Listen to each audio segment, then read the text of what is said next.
여러분 혹시 돈만 있으면 모든 게 해결될 거라고 생각해 보신 적 있으신가요? 저는 평생 가난하게 살았습니다. 남편은 성실했지만 번번이 사업에 실패했고 저는 남의 집 살림을 해주며 새 아들을 키웠죠. 손이 부르트고 허리가 휘도록 일했습니다. 새벽 5시에 일어나 밤 11시에 들어오는 생활을 20년 넘게 했어요. 그런데 그때가 오히려 행복했습니다. 가난했지만 우리 가족은 서로를 진심으로 아꼈거든요. 남편은 늦게 들어오는 저를 위해 따뜻한 물을 받아놓고 기다렸고요. 아이들은 엄마 고생한다고 안마도 해주고 편지도 써줬어요. 그렇게 힘들게 키운 아들들이 모두 성공했을 때 저는 정말 기뻤습니다. 큰아들은 IT 회사 사장이 됐고 둘째는 성형외과 의사, 막내는 변호사가 됐어요. 드디어 편하게 살 수 있겠구나 생각했습니다. 우리 고생한 보람이 있네라고 남편과 기뻐했죠. 하지만 제가 몰랐던 게 있었습니다. 돈이 생기면 사람이 변한다는 것을요. 특히 제 큰며느리는 제가 상상도 못했던 모습을 보여줬습니다. 처음엔 저를 어머님 하면서 잘 따르는 척 했어요. 그런데 시간이 지나면서 본색이 드러났습니다. 명절 때마다 불평하고 시댁 오는 게 제일 싫다고 대놓고 말하더니 결국엔 저를 요양원에 보냈습니다. 그것도 모자라 제 통장에서 3억 원을 몰래 빼갔어요. 제가 평생 모은 돈이었습니다. 남편이 남긴 보험금과 아들들이 준 용돈을 한 푼도 안 쓰고 모은 제 노후 자금이었어요. 그 돈을 허락도 없이 가져간 겁니다. 더 충격적인 건 다른 아들들도 모두 형수 편만 들었다는 거예요. 엄마 어차피 나중에 우리가 받을 돈인데 뭐가 문제예요? 라고 했습니다. 저는 그때 깨달았습니다. 아, 내가 평생 가난하게 살면서도 지켜온 것들이 얼마나 소중했는지를요. 돈이 없어도 서로 아끼고 사랑하던 그때가 진짜 행복이었구나. 하지만 그때는 이미 늦었습니다. 아니, 늦었다고 생각했습니다. 그런데 제가 선택한 길이 있었어요. 그냥 당하고만 있지 않았습니다. 이 이야기는 76살 할머니가 자식들에게 당하고도 다시 일어선 이야기입니다. 제 이름은 박순자입니다. 올해 76이에요. 돌이켜보면 제 인생은 평범했습니다. 특별히 잘난 것도 없었고 가진 것도 없었어요. 시골에서 태어나 중학교만 나오고 23세 남편을 만났습니다. 남편 김철수 씨는 제 고향 선배의 소개로 만났어요. 첫인상은 그냥 평범했습니다. 잘생기지도 않았고 돈이 많지도 않았지만 눈빛이 착했어요. 처음 만난 날 그 사람이 제게 말했죠. 저는 많이 못 배웠지만 성실하게 살겠습니다. 고생시키지 않을게요. 그 말을 믿고 결혼했습니다. 신혼집은 단칸방이었어요. 방 하나, 부엌 하나가 전부였습니다. 화장실도 밖에 있는 그런 집이었죠. 그래도 행복했어요. 남편은 새벽같이 일어나 공장에 나가고 저는 집에서 부업으로 봉제 일을 했습니다. 1년 만에 첫째 민수가 태어났고요. 그 다음 해에 둘째 민호, 그 다음 해에 막내 민재가 태어났습니다. 아들만 셋이었어요. 주변에서는 딸 하나 낳으라고 했지만 저는 이 아이들만으로도 충분했습니다. 세 아들이 다 건강하게 태어난 것만으로도 감사했거든요. 남편은 아이들을 정말 예뻐했습니다. 비록 가난했지만 퇴근하면 꼭 아이들을 안아주고 놀아줬어요. 아빠 놀아줘 하면 피곤해도 웃으며 업어주고 말 태워주고 그랬습니다. 저는 그런 남편이 좋았어요. 돈은 못 벌어도 가족을 사랑하는 사람이었으니까요. 아이들이 조금 크면서 생활은 더 팍팍해졌습니다. 애들 먹이고 입히고 학교 보내는 게 만만치 않았어요. 그때 남편이 결심했습니다. 작은 구멍가게를 차린 거예요. 친척들한테 돈을 빌려서 동네에 작은 가게를 열었습니다. 처음에는 잘 됐어요. 동네 사람들이 많이 찾아와 주셨고 매출도 괜찮았습니다. 남편은 새벽부터 밤늦게까지 가게를 지켰어요. 저도 가게 일을 도우면서 아이들을 돌봤습니다. 그런데 문제가 생겼어요. 큰 마트가 근처에 들어선 겁니다. 그때부터 손님이 뚝 끊겼어요.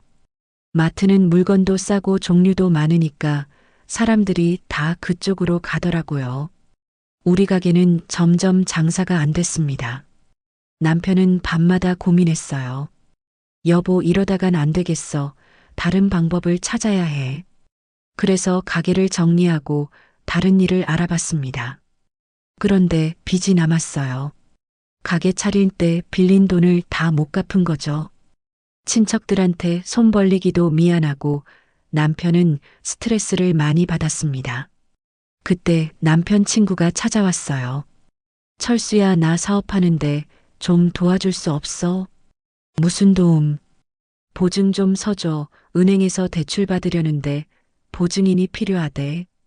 저는 반대했습니다. 여보, 보증은 절대 안 돼요. 우리도 빚이 있는데. 남편도 고민했어요.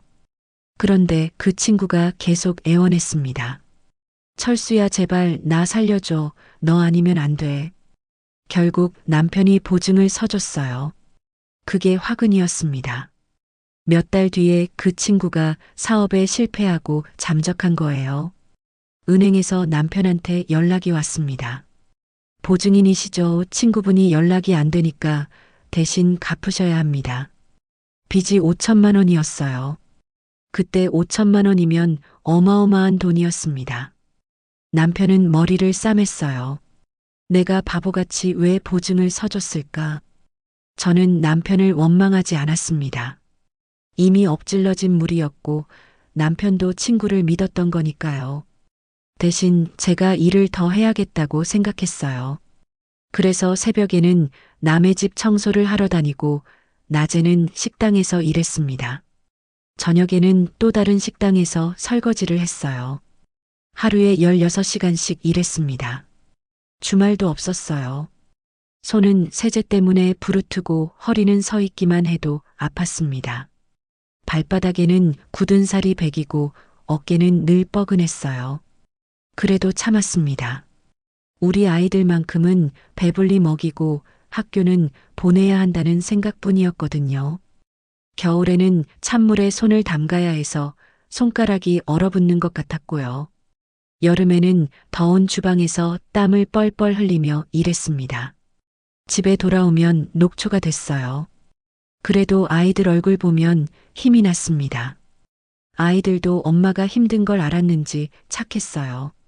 큰아들 민수는 초등학교 5학년 때부터 동생들 챙기기 시작했습니다. 엄마나 동생들 밥 먹일 수 있어. 엄마는 쉬어. 그 말에 눈물이 났어요. 어린 게 벌써 철이 들었구나 싶었죠. 둘째 민호는 공부를 정말 열심히 했습니다. 항상 1등을 했어요. 엄마 나 커서 의사 될 거야. 그래서 엄마 편하게 해줄 거야. 막내 민재는 말수는 적었지만 마음이 따뜻했어요. 엄마 힘들지 하면서 제 어깨를 주물러 줬습니다. 이렇게 착한 아이들을 키우는 게 저는 행복했어요. 비록 가난했지만 우리 가족은 서로를 사랑했습니다. 명절 때는 비싼 선물을 사지 못했지만 함께 모여 밥을 먹고 이야기를 나눴어요. 아이들 생일에는 미역국을 끓여주고 케이크 대신 호떡을 사줬습니다. 그래도 아이들은 좋아했어요. 엄마 맛있어 고마워. 남편도 제 고생을 알았습니다. 밤늦게 들어오면 꼭 따뜻한 물을 받아놓고 기다렸어요. 여보 발 씻어 물 받아뒀어. 그리고 제 발을 씻겨주기도 했습니다. 남편아 내가 할게 피곤한데. 아니야 당신이 더 피곤해 내가 할게. 그런 남편이 고마웠어요. 어느 날 남편이 울었습니다. 여보 미안해 내가 무능해서 당신이 이렇게 고생이야. 저는 남편을 꼭 안아줬어요. 무슨 소리예요? 우리 아이들만 잘 크면 되는 거예요. 걱정하지 마세요. 우리는 가난했지만 행복했습니다. 돈은 없었지만 사랑은 넉넉했어요. 그때는 그게 당연한 줄 알았습니다. 영원히 이렇게 살 거라고 생각했어요. 하지만 세상은 변하더라고요. 사람도 변하고 관계도 변했습니다. 특히 돈이 생기면서부터요. 세 아들이 모두 30을 넘기고 나서 신기한 일이 일어났습니다. 큰아들 민수가 친구들과 함께 IT 회사를 차렸는데 대박이 난 거예요. 처음에는 작은 사무실에서 시작했습니다. 직원도 5명밖에 안 됐어요. 저는 걱정했죠. 민수야, 회사 일이 잘 될까? 요즘 경기도 안 좋다는데. 엄마 걱정 마세요. 저희 아이템이 좋아요. 꼭 성공할 거예요. 민수는 자신감이 넘쳤습니다. 그리고 정말로 회사가 잘 됐어요.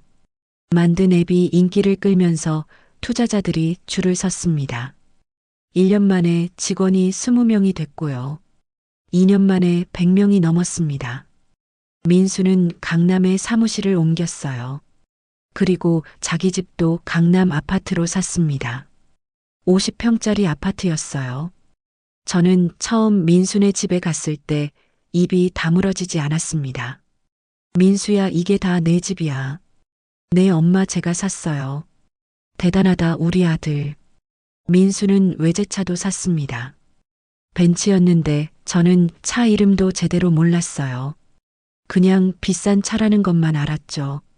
둘째 민호는 의대를 나와 성형외과 전문의가 됐습니다. 레지던트 과정을 마치고 강남에 개업을 했어요. 요즘 시대가 그렇잖아요. 외모를 중시하는 사람들이 많아서 성형외과가 잘 됐습니다. 환자들이 끊이지 않았어요. 민호병원은 예약을 몇 주 전에 해야 할 정도였습니다. 민호도 돈을 많이 벌었어요. 병원에서 2년 정도 일하더니 아파트를 샀습니다. 역시 강남이었어요. 요즘은 강남이 좋대요, 엄마. 그래, 내가 잘 되니까 엄마는 기뻐. 막내 민재는 사법고시를 패스해서 변호사가 됐습니다. 처음에는 큰 로펌에서 일했는데 몇 년 후에 독립해서 자기 사무실을 차렸어요. 민재는 형들처럼 화려하지는 않았지만 꾸준했습니다.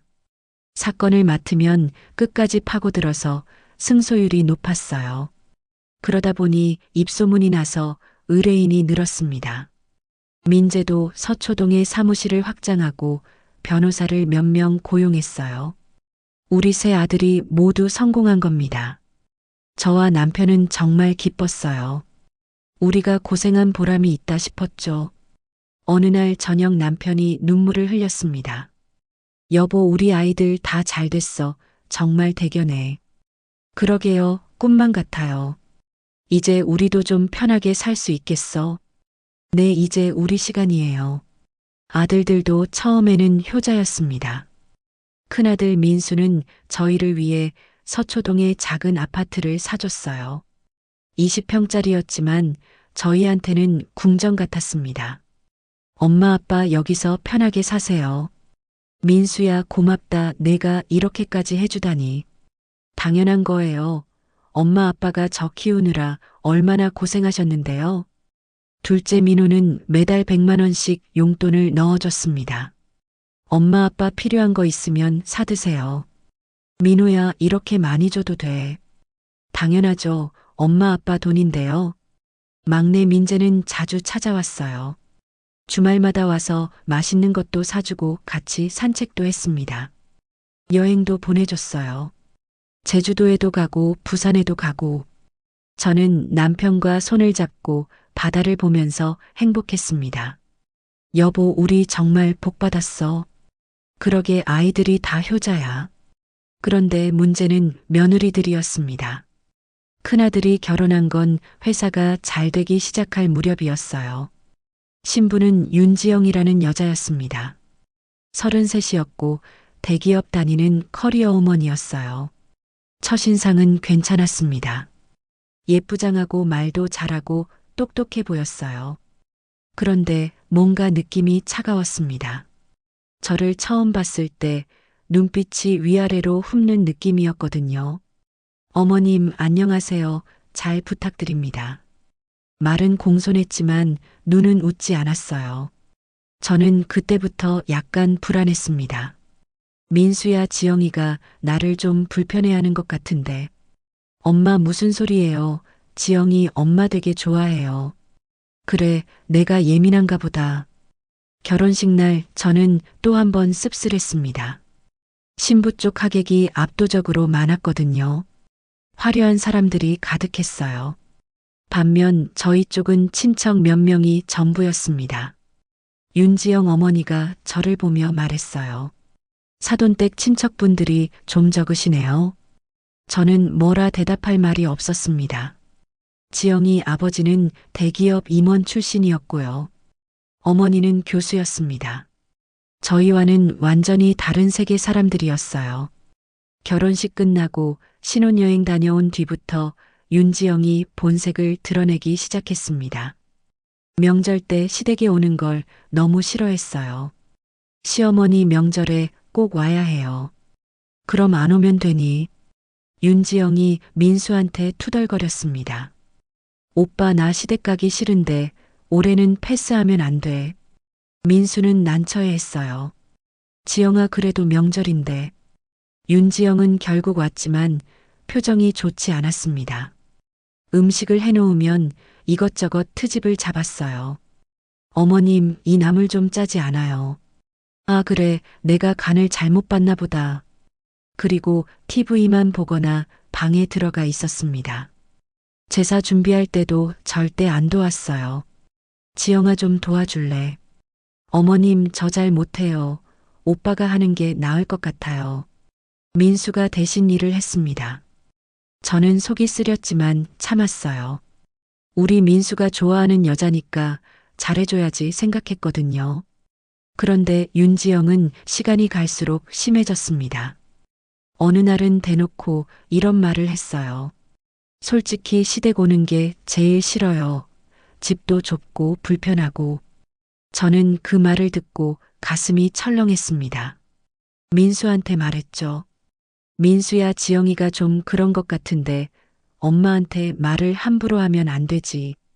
그랬더니 민수가 짜증을 냈어요. 엄마, 요즘 시대가 어느 시대인데 그러세요. 며느리가 시댁 모시고 그런 시대 아니에요. 민수야, 그래도 기본적인 예의는 있어야지. 엄마, 제 와이프 뭐라 하지 마세요. 지영이도 바빠서 힘든 거예요. 저는 더 이상 말하지 못했습니다. 아들이 저보다 며느리 편을 드는 게 너무 서운했거든요. 남편한테 하소연했어요. 여보, 민수가 변한 것 같아. 전에는 안 그랬는데. 사람이 돈 생기면 변하나 봐. 우리 아들도 예외는 아닌가 보네. 그래도 그때까지만 해도 괜찮았습니다. 둘째와 막내는 아직 착했으니까요. 민우도 결혼했어요. 간호사 출신의 착한 여자와 결혼했습니다. 처음에는 괜찮았는데 애를 낳고 나서부터 달라졌어요. 육아가 힘들다고 시댁에 잘 안 왔습니다. 막내 민재는 늦게 결혼했어요. 38배 결혼했는데 신부가 착해 보였습니다. 그래도 역시 며느리는 며느리더라고요. 시어머니보다는 친정어머니가 더 편한 게 당연한 거겠죠. 그렇게 시간이 흘렀습니다. 아들들은 점점 더 바빠졌고요. 저희를 찾아오는 횟수도 줄었습니다. 그래도 저는 이해하려고 했어요. 아이들이 바쁜 거야 잘 되는 거니까 좋은 거지. 남편은 가끔 씁쓸해했습니다. 아이들이 성공하면 우리랑 더 가까워질 줄 알았는데 오히려 멀어지는 것 같아. 당신 무슨 소리예요? 전화도 하고 용돈도 주잖아요. 그래도 예전 같지 않아. 저도 사실은 그렇게 느꼈습니다. 예전에는 아들들이 저희 눈치를 보며 효도했다면 이제는 의무감으로 하는 것처럼 보였어요. 하지만 저는 욕심 부리지 않으려고 했습니다.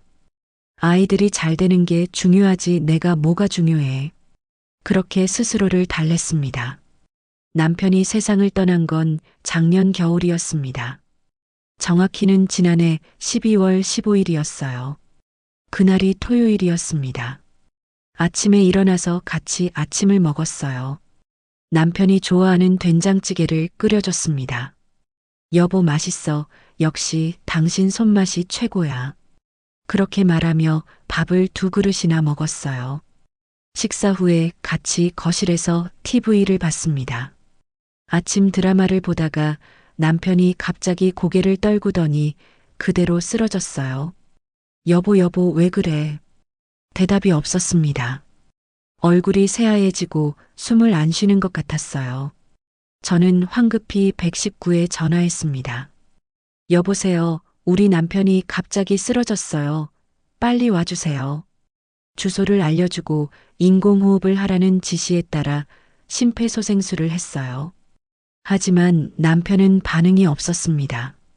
구급차가 도착했을 때 저는 울고 있었어요. 남편아 정신 차려나 여기 있어. 구급대원들이 응급처치를 했지만 소용없었습니다. 병원에 도착해서 의사가 나왔어요. 보호자분이시죠? 네, 제 남편이에요. 안타깝지만 이미 돌아가셨습니다. 급성 심근경색으로 보입니다. 저는 그 자리에 주저앉았습니다. 안 돼, 그럴 리 없어. 아침에 밥도 잘 먹었는데. 죄송합니다. 아들들한테 연락했어요. 민수야, 아빠가 돌아가셨어. 민수가 놀라서 물었습니다. 뭐라고요, 아빠가요? 갑자기 쓰러지셔서 병원에 왔는데 의사 선생님이 돌아가셨대. 민수는 곧바로 병원으로 왔습니다. 민호와 민재도 왔어요.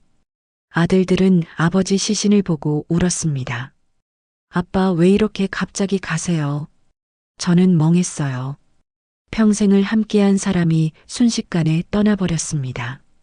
장례식은 병원 장례식장에서 치렀습니다. 사흘장으로 했어요.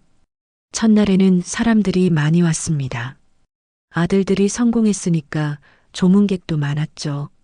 민수 회사 직원들도 왔고요. 민호 병원 관계자들도 왔습니다. 민재 법조계 사람들도 와서 조문했어요. 저는 상주로 앉아 있었지만 정신이 없었습니다. 고개만 숙이고 인사를 받았어요. 그런데 이상한 게 있었습니다.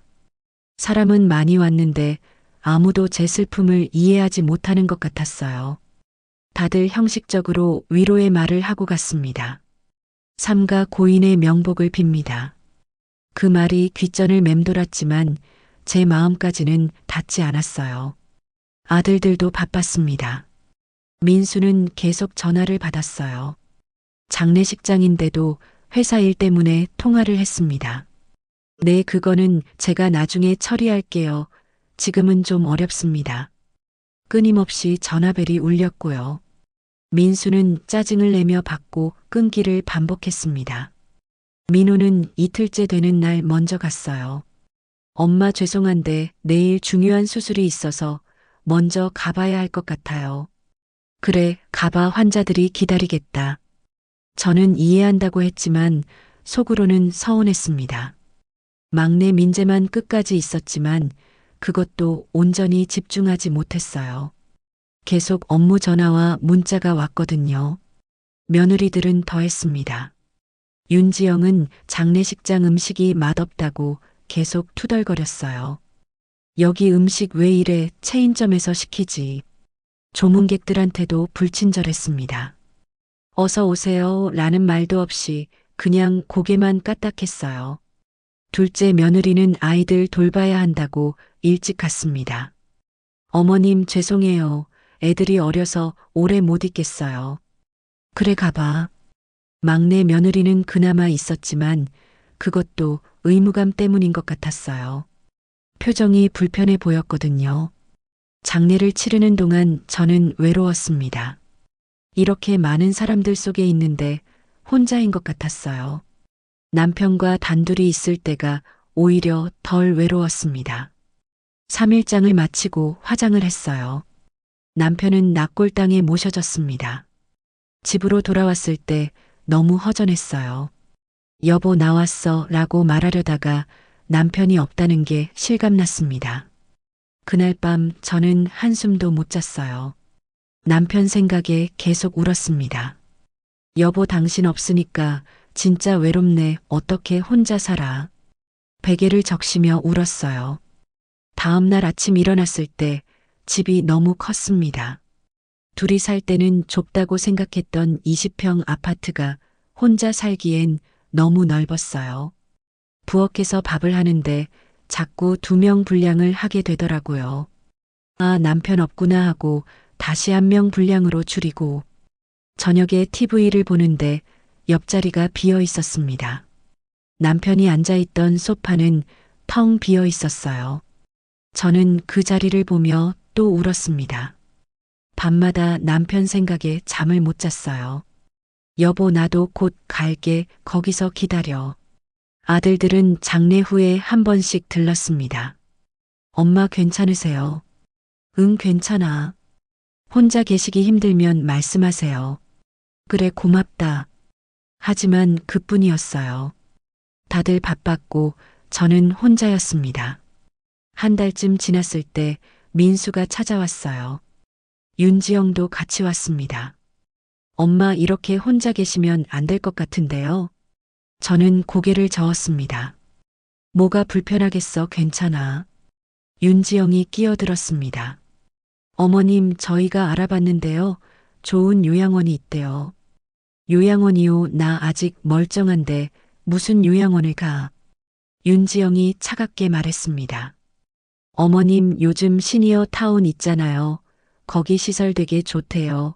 어머님 또래분들도 많고 프로그램도 다양하고 혼자 계시는 것보다 훨씬 나아요. 저는 화가 났습니다. 나 혼자 잘 살 수 있어. 요양원은 무슨. 어머님 혼자 계시다가 무슨 일 생기면 어떡하려고 그러세요. 아버님도 갑자기 돌아가셨잖아요. 어머님도 무슨 일 있으면 저희가 매일 확인할 수도 없고.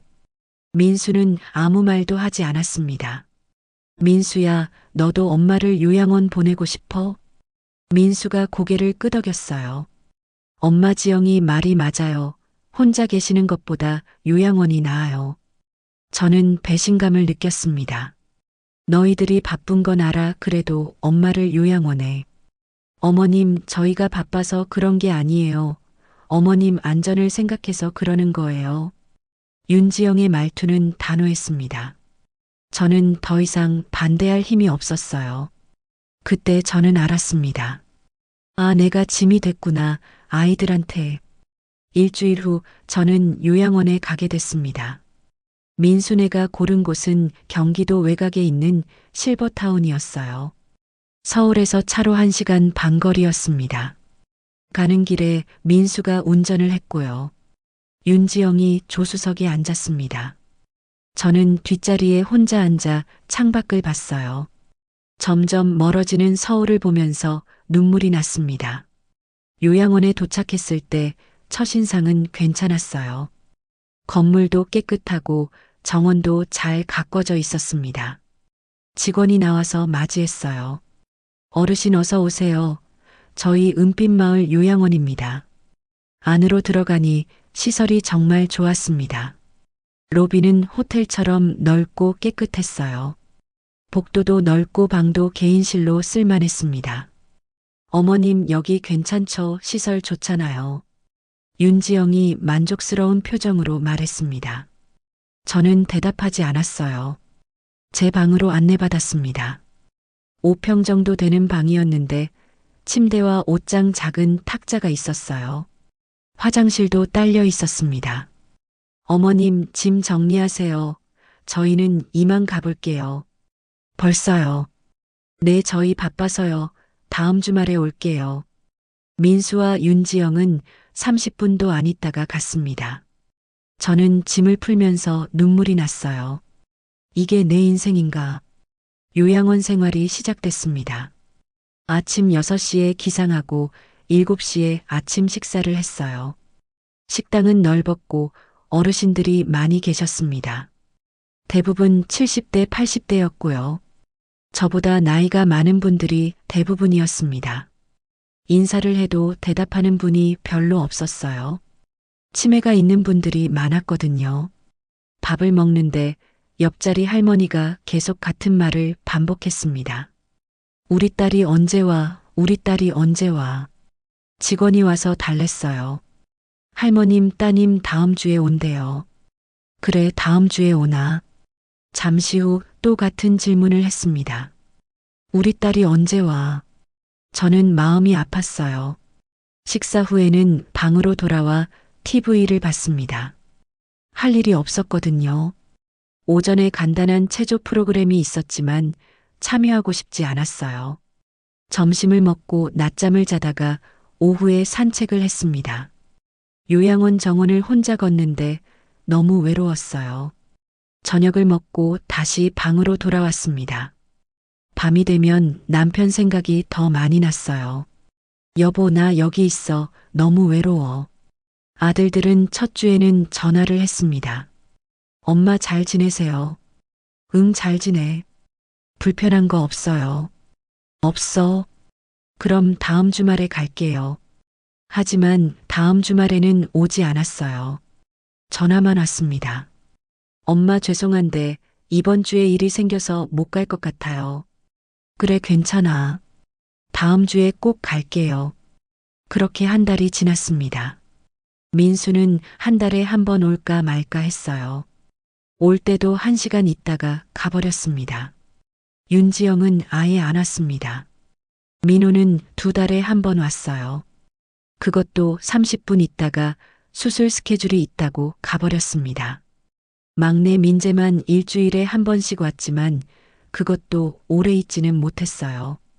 저는 점점 우울해졌습니다. 이렇게 사는 게 무슨 의미가 있나 싶었어요. 그러던 중에 옆방 김할머니와 친해졌습니다. 김할머니도 딸한테 버림받았다고 했어요. 우리 딸이 나를 여기 보내고 집을 팔아버렸어. 저도 비슷한 처지라고 했더니 김할머니가 위로해줬습니다.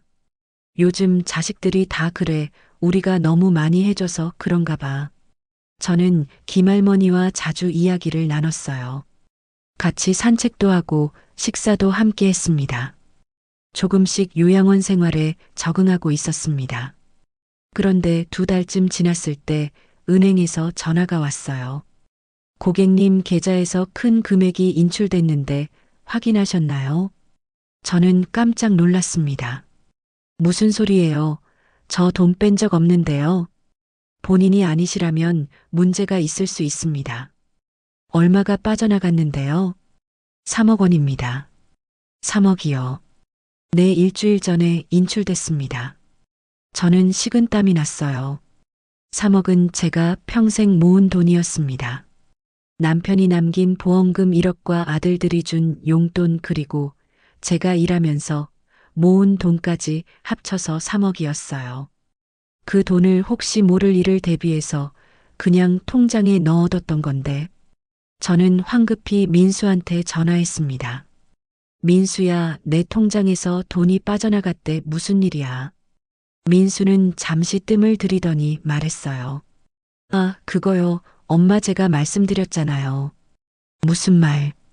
회사 자금이 좀 필요해서 잠깐 빌린다고요. 곧 갚을게요. 저는 어이가 없었습니다. 내가 언제 그런 말을 했어. 나한테 허락받은 적도 없잖아. 엄마 요즘 깜빡깜빡 하시나 봐요. 제가 분명히 말씀드렸어요. 아니야, 난 그런 말 들은 적 없어. 엄마 그럼 뭐 제가 거짓말한다는 거예요. 나는 그런 뜻이 아니야, 근데. 엄마 저 바빠서요. 나중에 다시 전화 드릴게요. 그리고 전화를 끊어버렸습니다. 저는 멍했어요. 손이 떨렸고 가슴이 두근거렸습니다. 어떻게 이럴 수가 있지? 다음 날 둘째 민호한테 전화했습니다. 민호야, 형이 내 돈을 가져갔어. 3억이나. 민호가 한숨을 쉬었어요. 엄마 저도 형한테 들었어요. 그럼 좀 말려주지 왜 가만히 있었어? 엄마 형 사정이 어려운가 봐요. 회사가 요즘 힘들대요. 그렇다고 남의 돈을 허락도 없이 가져가면 어떡해? 민호가 조심스럽게 말했습니다. 엄마 근데 형수가 그러는데 엄마가 돈 관리 못하실 것 같으니까 자기네가 관리해 주겠다고 했대요. 뭐라고? 그래서 엄마 도장하고 통장 형한테 맡기셨다며요. 저는 그런 적이 없었습니다. 도장은 제 방 서랍에 있었고 통장도 제가 가지고 있었어요. 아니야, 나 그런 적 없어.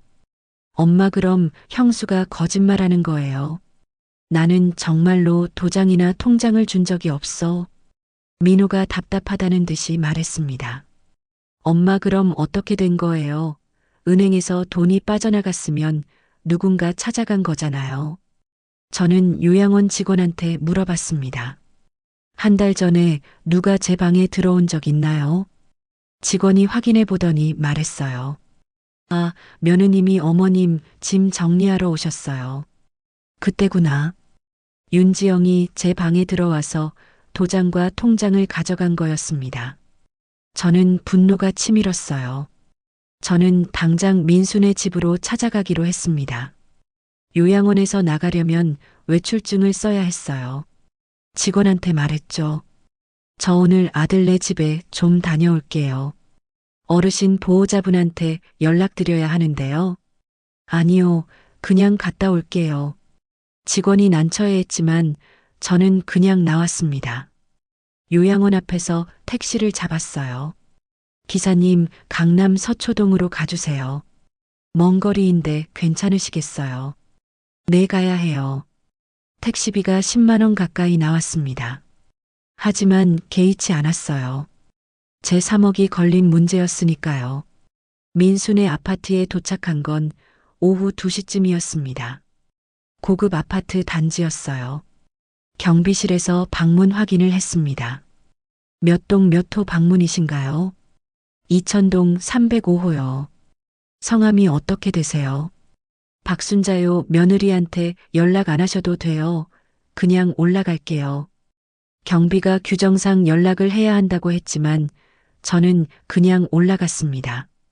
엘리베이터를 타고 30층까지 올라갔어요. 초인종을 눌렀습니다. 딩동. 잠시 후 윤지영이 문을 열었습니다. 어머님, 왜 오셨어요? 연락도 없이. 내 돈 내놔. 윤지영은 놀란 표정을 지었지만 곧 태연해졌습니다. 무슨 말씀이세요? 들어오세요. 저는 현관에 서서 말했어요. 안 들어가. 내 통장에서 3억을 빼갔잖아. 내 허락도 없이. 윤지영이 한숨을 쉬었습니다. 어머님, 요즘 깜빡하시나 봐요. 어머님이 저희한테 관리 맡기신 거예요. 거짓말하지 마. 난 그런 적 없어. 증거 있으세요? 저는 말문이 막혔습니다.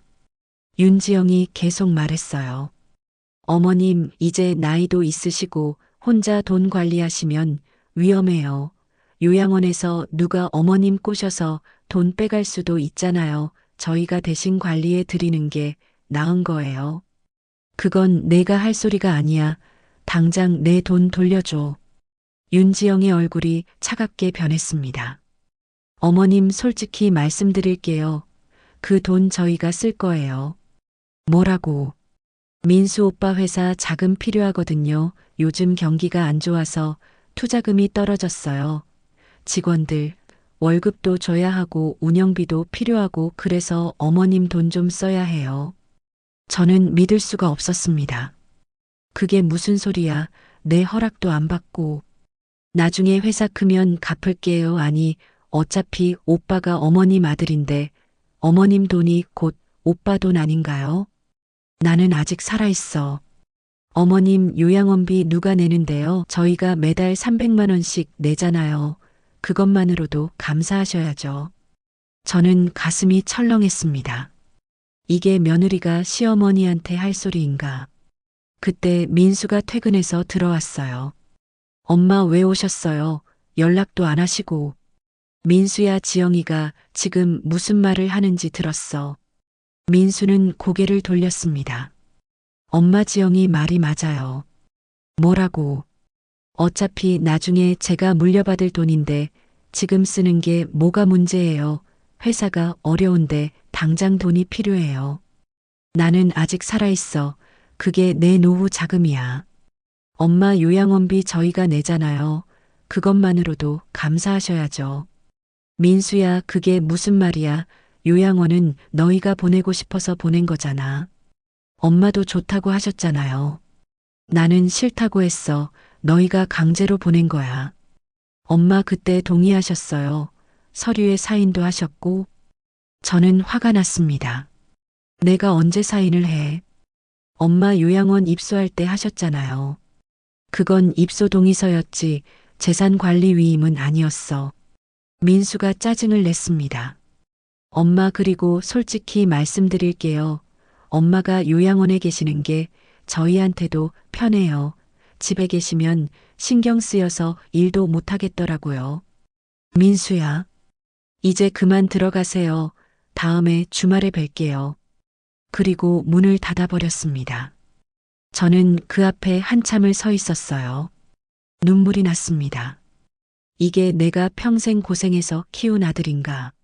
새벽부터 밤까지 일하면서 키운 아들이 이럴 수 있나? 저는 엘리베이터를 타고 내려왔습니다. 로비를 지나는데 다리에 힘이 풀렸어요. 벤치에 앉아서 한참을 울었습니다. 경비 아저씨가 물어봤어요. 할머니 괜찮으세요? 네, 괜찮아요. 돌아오는 택시 안에서도 계속 울었습니다. 기사님이 휴지를 건네줬어요. 할머니 무슨 일 있으세요? 아니요, 괜찮아요. 요양원에 돌아왔을 때는 저녁 때였습니다. 직원이 걱정스럽게 물었어요. 어르신 어디 다녀오셨어요? 연락이 안 돼서 걱정했잖아요. 미안해요. 좀 급한 일이 있어서요. 방으로 돌아와 침대에 누웠습니다. 천장을 보면서 생각했어요. 이제 어떻게 하지? 다음 날 저는 둘째 민호한테 전화했습니다. 손이 떨렸지만 꾹 참고 전화를 걸었어요. 민호야, 형이 내 돈을 가져갔어. 3억이나. 민호는 한숨만 쉬었어요. 엄마 저도 형한테 들었어요. 그럼 좀 말려주지 왜 가만히 있어. 엄마 형 사정이 어려운가 봐요. 회사가 요즘 힘들대요. 투자자들이 빠지고 있다고 하더라고요. 그렇다고 남의 돈을 허락도 없이 가져가면 어떡해. 민호가 조심스럽게 말했습니다. 엄마 근데 형수 말도 일리는 있어요. 무슨 말이야? 어차피 나중에 저희가 상속받을 돈이잖아요. 지금 쓰나 나중에 받나 똑같은 거 아닌가요? 너마저 그런 식으로 생각하니. 엄마 오해하지 마세요. 그냥 현실적으로 생각해보면 그렇다는 거예요. 나 아직 살아있어. 내 돈이야. 내가 쓸 돈이라고. 민호가 잠시 침묵했습니다. 엄마 그럼 엄마가 그 돈으로 뭐 하실 건데요? 그건 내가 알아서 할 일이지. 내가 왜 물어.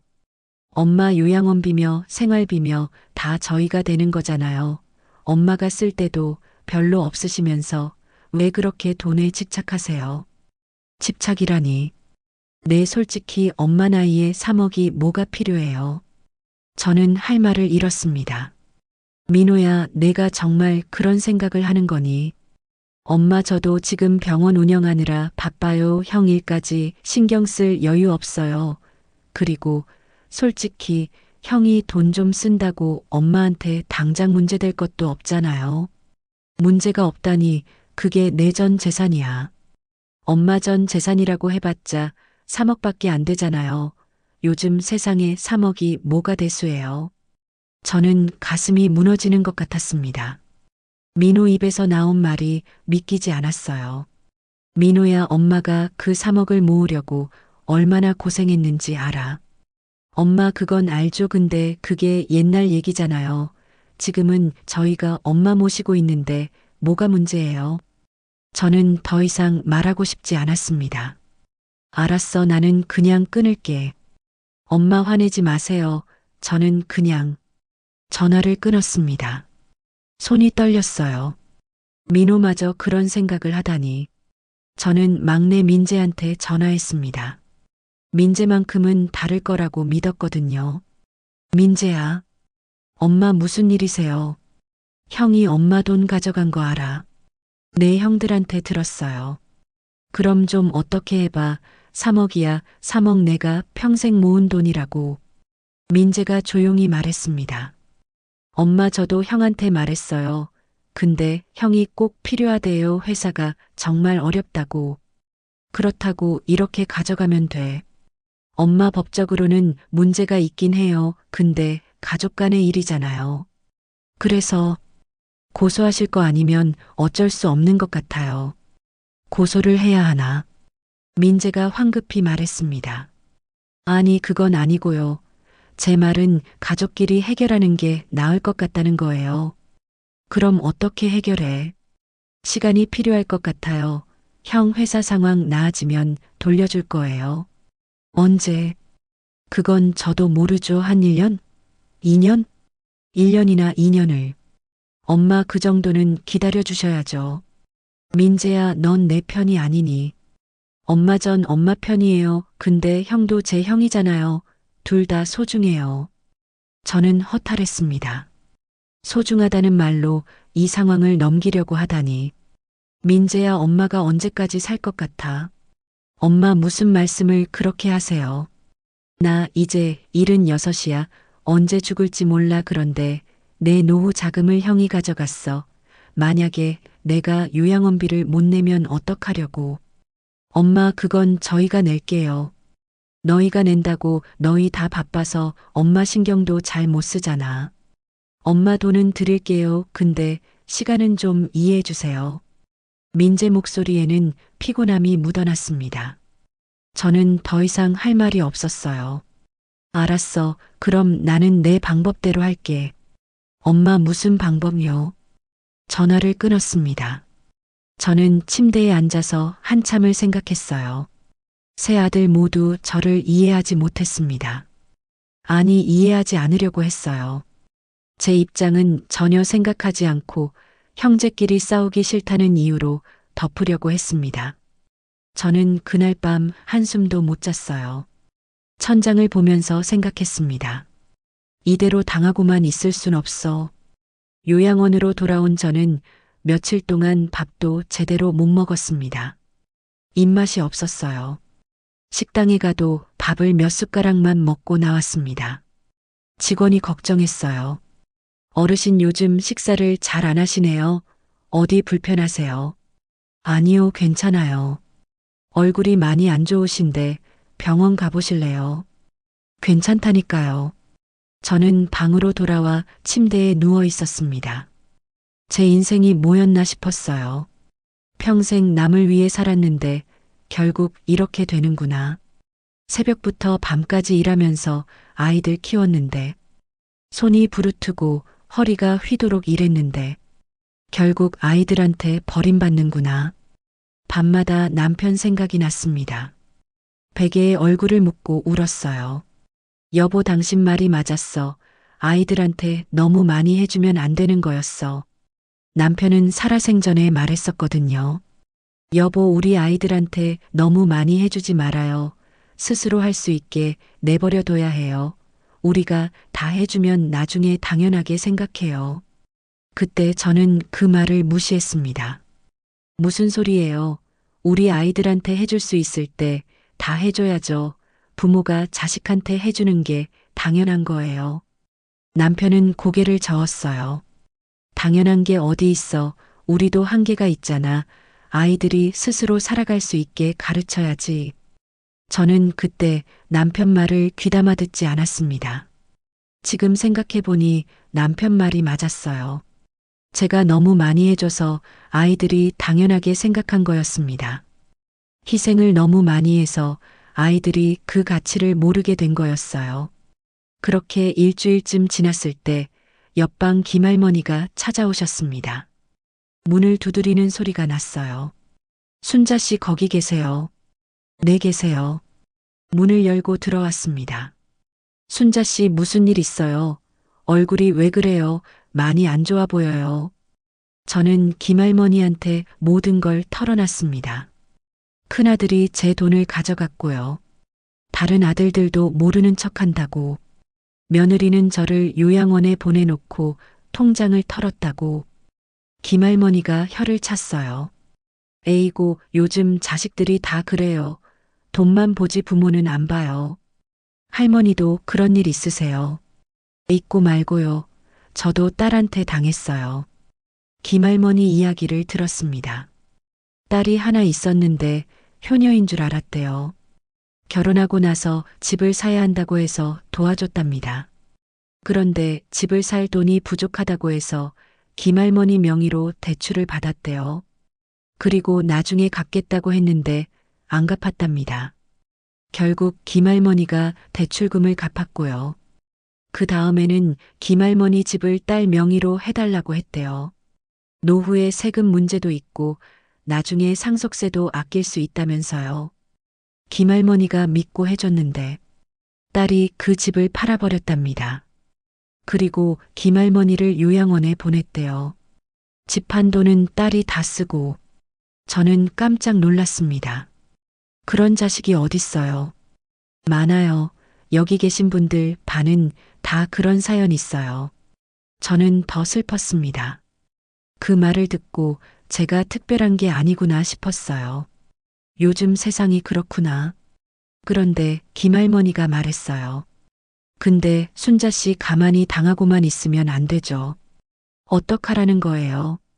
아들이 돈을 가져갔으면 돌려받아야죠. 어떻게 해요? 방법이 있어요. 제 조카가 변호사거든요. 한번 상담받아 보세요. 저는 망설였습니다. 자식을 고소한다는 게 쉬운 일이 아니었거든요. 제가 낳아서 키운 아들을 법정에 세운다는 게 상상만 해도 가슴이 아팠습니다. 하지만 김할머니가 계속 말했어요. 순자 씨 자식이라고 봐주면 더 당해요. 제가 그랬거든요. 딸이 미안해하겠지, 나중에 갚겠지 하면서 기다렸는데 아무것도 안 돌아왔어요. 저는 고민했습니다. 밤새 잠을 못 자고 생각했어요. 이대로 당하고만 있을 건가? 아니면 내 권리를 찾을 건가? 며칠을 고민했습니다. 그러다가 문득 이런 생각이 들었어요. 내가 아들들한테 잘못 가르친 것 같아. 돈이 전부가 아니라는 걸, 부모를 공경해야 한다는 걸, 남의 것을 함부로 가져가면 안 된다는 걸, 그런 기본적인 것들을 제대로 가르치지 못한 것 같았습니다. 특히 민수는 돈을 벌면서 교만해졌어요. 자기가 성공한 건 자기 능력이라고 생각했습니다. 부모가 희생한 건 당연한 거라고 여겼어요. 이건 제가 바로 잡아야 한다고 생각했습니다. 그래서 결심했습니다. 김할머니 조카 변호사 연락처 좀 주세요. 김할머니가 기뻐했어요. 잘 생각하셨어요, 순자 씨. 며칠 후 저는 김할머니 조카를 만났습니다. 30대 중반의 젊은 여자 변호사였어요. 이름은 이지은이었습니다. 할머니 안녕하세요. 이지은 변호사입니다. 네, 안녕하세요. 고모한테 이야기 들었어요. 아드님이 할머니 통장에서 돈을 가져가셨다고요. 네, 3억이나 가져갔어요. 허락 없이 가져가신 거죠? 네, 나는 허락한 적 없어요. 이지은 변호사가 노트에 뭔가를 적었습니다. 할머니 도장이나 통장을 아드님한테 맡기신 적 있으세요? 없어요. 며느리가 내 방에서 몰래 가져간 것 같아요. 그럼 명예 도용이고 횡령이에요. 충분히 소송 가능해요. 소송을 하면 어떻게 되나요? 아드님이 돈을 돌려줘야 해요. 법원 명령으로요. 그럼 우리 민수가 범죄자가 되는 건가요? 형사상으로는 고소하시면 처벌받을 수 있어요. 민사상으로는 돈만 돌려받으시면 돼요. 저는 고민했습니다. 아들을 범죄자로 만들고 싶지는 않았거든요. 할머니 어떻게 하시겠어요? 민사로만 할게요. 돈만 돌려받고 싶어요. 알겠습니다. 그럼 내용 증명부터 보내드릴게요. 내용 증명이 뭔가요? 법적으로 돈을 돌려달라고 요구하는 문서예요. 그래도 안 돌려주시면 소송을 진행하는 거죠. 저는 고개를 끄덕였습니다. 그날 밤 저는 잠을 설쳤습니다. 정말 이렇게 해야 하나? 하지만 다른 방법이 없었어요. 아들들은 제 말을 듣지 않았으니까요. 일주일 후 이지은 변호사한테서 연락이 왔습니다. 할머니 내용 증명 보냈어요. 아드님이 받으셨을 거예요. 그랬더니 그날 저녁 민수한테 전화가 왔습니다. 엄마 미쳤어요. 저를 고소한다고요. 고소가 아니야. 돈을 돌려달라는 거야. 엄마 저 망신당하는 거 모르세요. 제 회사 이미지가 얼마나 나빠지는데요.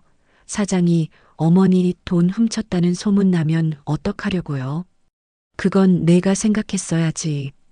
엄마 진짜 이러실 거예요. 내 돈이야 돌려줘. 민수 목소리가 떨렸습니다. 엄마 저 진짜 지금 회사 어려워요. 돈 당장 못 갚아요. 그럼 언제 갚을 건데? 모르겠어요. 한 1년 후? 1년을 기다리라고. 엄마 제발 소송 취하해 주세요. 제가 무릎 꿇을게요. 저는 마음이 흔들렸습니다. 하지만 이지은 변호사 말이 생각났어요. 할머니 자식이라고 봐주면 더 당해요. 끝까지 가셔야 해요. 저는 마음을 굳게 먹었습니다. 민수야, 내가 먼저 잘못했어. 돌려줘. 윤지영이 전화를 빼앗았습니다. 어머님, 정말 이러실 거예요. 저희가 어머님한테 얼마나 잘해드렸는데 이렇게 배신하세요. 배신은 누가 했는데? 윤지영이 소리를 질렀어요. 알았어요. 그럼 요양원비 저희가 안 낼 거예요. 어머님이 알아서 내세요. 그래, 그럴게. 나는 내 돈 있으니까. 내 돈 있으니까 라는 말에 윤지영이 비웃었습니다. 어머님, 그 돈 저희가 안 돌려줄 건데요. 그럼 법정에서 보자. 전화를 끊었습니다. 손이 떨렸지만 후회하지 않았어요. 이제 시작이었습니다. 둘째 민우한테서도 연락이 왔어요. 엄마 형이 얼마나 화났는지 알아요. 가족이 이럴 수 있어요. 내가 형한테 가서 돈 돌려주라고 해. 저도 못 도와드려요. 엄마가 너무 심하세요. 심한 건 너희들이지. 엄마 형 회사 망하면 책임지실 거예요. 그건 형이 알아서 할 일이야. 내 돈하고는 상관없어. 엄마 정 그러시려면 저희도 어쩔 수 없어요. 민우도 전화를 끊었습니다. 막내 민재도 연락이 왔습니다. 엄마 법적으로는 엄마가 맞아요. 근데 정으로는 너무한 거 아니에요. 정은 누가 져버렸는데. 그래도 가족인데 법정까지 가야 해요. 가족이면 다야 가족이라고 이렇게 해도 돼. 엄마 형이 정말 힘들어해요. 회사 직원들한테도 소문났대요. 그건 형이 감수해야지. 엄마 저는 엄마 편도 형 편도 아니에요. 그냥 중립이에요. 중립은 무슨 중립이야. 옳고 그름이 있는데. 엄마 세상이 그렇게 흑백 논리로만 되는 게 아니에요. 민재 말에 저는 할 말이 없었습니다. 그냥 전화를 끊었어요. 아들들은 모두 저를 원망했습니다. 하지만 저는 물러서지 않았어요. 이지은 변호사가 소송을 진행했습니다.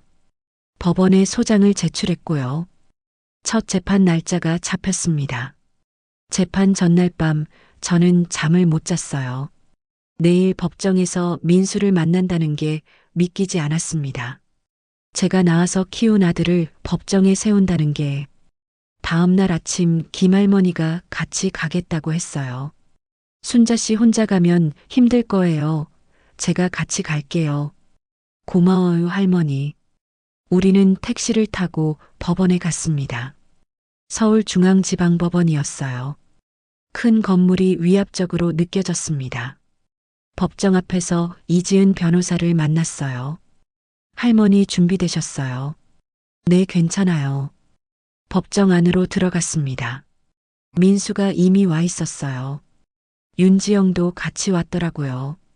민수는 저를 보고도 인사하지 않았습니다. 고개를 돌렸어요. 재판이 시작됐습니다. 판사가 사건 내용을 확인했고요. 양쪽 변호사가 주장을 폈습니다. 이지은 변호사가 말했어요. 원고는 피고에게 통장과 도장을 맡긴 사실이 없습니다. 피고는 무단으로 원고 명의 계좌에서 3억 원을 인출했습니다. 이는 명백한 횡령입니다. 민수 측 변호사가 반박했습니다. 피고는 원고의 친아들입니다. 원고가 요양원에 계시면서 재산 관리가 어려워 피고에게 일임한 것입니다. 거짓말입니다. 저는 그런 적 없습니다. 판사가 저를 보며 물었어요. 원고 측에서 직접 말씀해 보시겠어요?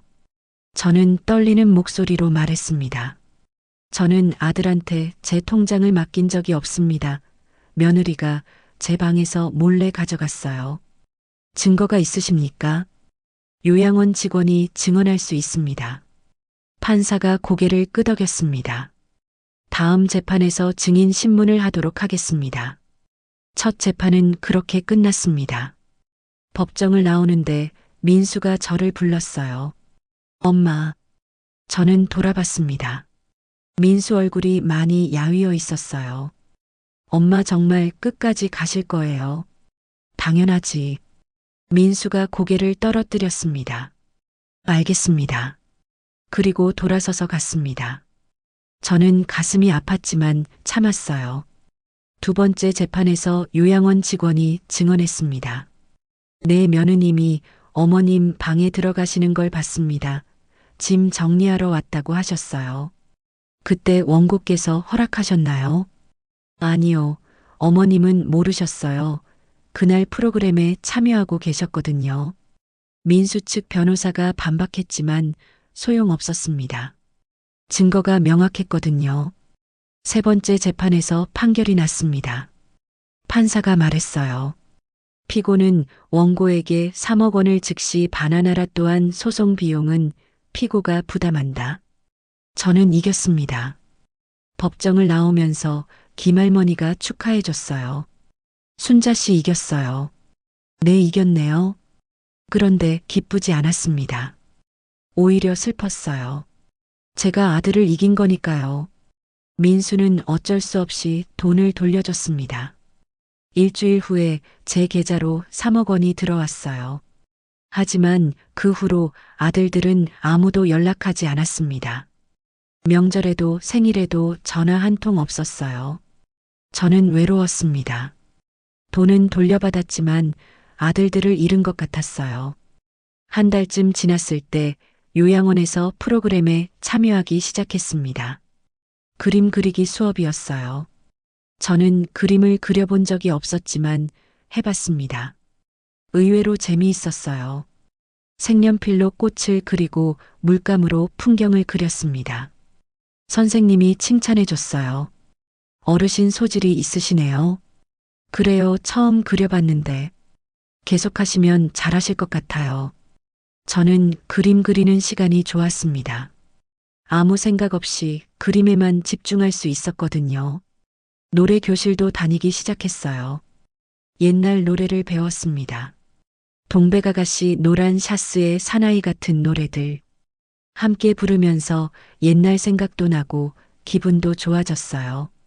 김할머니하고 이 할머니 박 할아버지와도 친해졌습니다. 우리는 함께 산책도 하고 화투도 쳤어요. 요양원 식당에서 밥을 먹을 때도 같이 앉아서 수다를 떨었습니다. 그리고 깨달았어요. 아, 내가 평생 나를 위해 산 적이 없구나. 항상 남편 위에 아이들 위해 살았지. 정작 나는 뭘 좋아하는지도 몰랐어요. 그림을 그리는 것도, 노래를 부르는 것도, 친구들과 수다 떠는 것도 다 처음이었습니다. 그동안 저는 제 인생을 살지 못했던 거예요. 남의 인생을 사느라 바빴던 겁니다. 요양원 생활이 나쁘지 않았습니다. 오히려 자유로웠어요. 아무도 제게 뭘 하라고 강요하지 않았고, 제가 하고 싶은 걸 할 수 있었거든요. 2달쯤 지났을 때 막내 민재가 찾아왔습니다. 엄마, 민재야. 엄마 그동안 연락 못해서 미안해요. 괜찮아. 민재가 제 손을 잡았어요. 엄마, 제가 생각을 많이 했어요. 엄마 말이 맞았어요. 민재 눈에 눈물이 고였습니다. 형수가 형한테 돈 때문에 맨날 잔소리하는 거 봤어요. 형도 스트레스 받아서 술 마시고 그러더라고요. 집에 들어가기 싫다고 하고 전 그렇게 살고 싶지 않아요. 민재야, 내가 행복하면 됐어. 엄마, 저 이제 알 것 같아요. 돈이 전부가 아니라는 거. 형은 돈은 많이 벌지만 행복하지 않아 보여요. 그래, 맞아. 엄마 앞으로 자주 올게요. 엄마랑 그냥 이야기하고 싶어서요. 고마워, 민재야. 그날 이후로 민재는 정말 자주 왔습니다. 일주일에 한 번씩 왔어요. 돈을 주려고 하면 사양했습니다. 엄마 돈 필요하면 드릴게요. 근데 그냥 같이 있고 싶어서 왔어요. 그게 저한테는 가장 큰 선물이었습니다.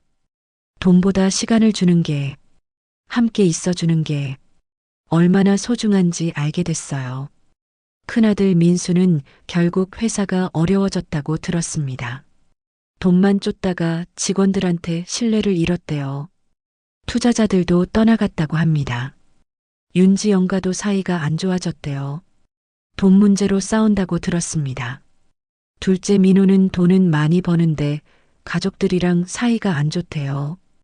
항상 일만 하니까 아이들이 아빠를 안 따른답니다. 부인하고도 대화가 없다고 해요. 저는 그들을 원망하지 않았습니다. 대신 불쌍하다고 생각했어요. 돈은 있는데 행복은 없으니까요. 어느 날 요양원 정원을 산책하는데 봄꽃이 피어 있었습니다. 개나리, 진달래, 벚꽃. 저는 벤치에 앉아서 꽃을 봤어요. 바람이 불어서 벚꽃잎이 흩날렸습니다. 그 순간 저는 깨달았어요. 아, 이게 행복이구나. 돈이 많아서 행복한 게 아니라 이렇게 꽃을 보며 바람을 느낄 수 있는 게 행복이구나. 김할머니가 옆에 앉았습니다. 순자 씨, 뭘 보고 계세요? 꽃이요, 예쁘네요. 그러게요, 봄이 왔네요. 우리는 함께 꽃을 봤습니다. 그리고 웃었어요. 돈으로는 살 수 없는 행복이었습니다. 요즘 저는 행복합니다. 매일 아침 일찍 일어나서 요양원 정원을 산책해요. 계절마다 다른 꽃들이 피고 새들이 지저귀는 소리를 듣습니다. 친구들이랑 수다도 떨고 취미 생활도 즐기고 김할머니하고는 매일 아침 같이 산책을 해요. 이 할머니하고는 화투를 치고요. 박할아버지하고는 바둑을 둡니다. 처음 배웠는데 의외로 재미있어요. 민재가 일주일에 한 번씩 와서 같이 밥도 먹고 이야기도 나눕니다. 어제는 민재가 손주를 데리고 왔어요. 할머니, 제 딸이에요. 이름은 서연이에요. 5살짜리 꼬마 여자아이였는데 정말 예뻤습니다. 증조할머니, 안녕하세요.